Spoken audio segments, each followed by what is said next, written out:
Hey friends, welcome back to the channel. Before we jump into today's juicy topic, don't forget to hit that subscribe button, give the video a big thumbs up, and leave a comment below. We love hearing your thoughts. Alright, let's get into it.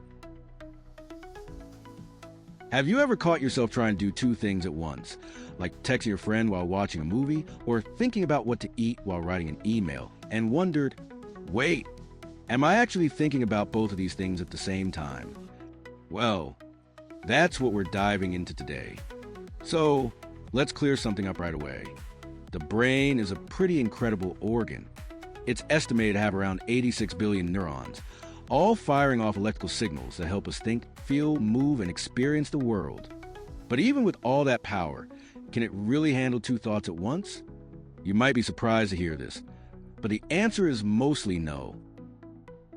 Science tells us that what we think is multitasking is actually something called task switching.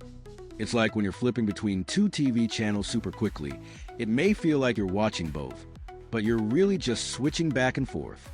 Dr. David Meyer, a cognitive scientist from the University of Michigan, did a ton of research on this. He found that when we try to juggle multiple cognitive tasks, our brains slow down. There's literally a delay, a lag, because the brain has to pause one task before starting another. And that pause, it adds up. That's why texting while driving is so dangerous. It's not that your brain can't do both, it's that it can't do both well. Now, here's something interesting. You can technically do two things at the same time if one of them is super automatic. Like, you can walk and talk, or chew gum and solve a puzzle. Why? Because walking or chewing doesn't require active thought once it becomes muscle memory. These tasks are controlled by different parts of the brain, like your motor cortex or brainstem, so they don't interfere much. But the moment both tasks require real mental focus, boom, you hit what scientists call the cognitive bottleneck. There was also a fascinating study at Stanford University. They tested people who claimed to be great multitaskers. You'd think they'd ace the test, right? Nope. They actually performed worse than people who prefer to focus on one thing at a time. Turns out, the heavy multitaskers were more easily distracted, had weaker memories, and couldn't filter out irrelevant information. So yeah, maybe don't brag about your multitasking skills just yet. But okay, let's be fair. Are there any people who can truly multitask? According to research, about 2% of people fall into a group known as supertaskers. These rare individuals can handle multiple cognitive tasks with almost no drop in performance.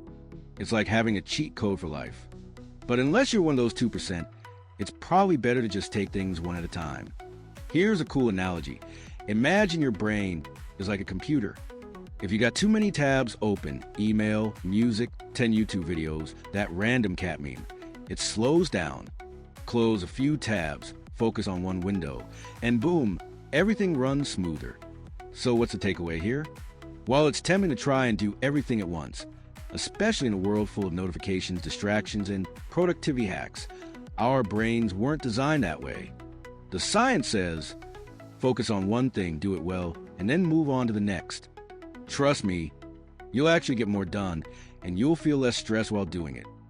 And if you've ever zoned out during a conversation because you were scrolling on your phone, yeah, you've experienced this firsthand. Don't worry, we've all been there. So, can you think of two things at once? Technically, kind of, but not in the way you probably think. And for most of us, multitasking is just rapid switching, and it comes with cost. If you enjoyed this video, hit that like button, subscribe to the channel, and share it with your fellow overthinkers. Have you ever tried to multitask and totally failed? Or do you think you're one of those supertaskers? Let us know in the comments below. We read every single one of them.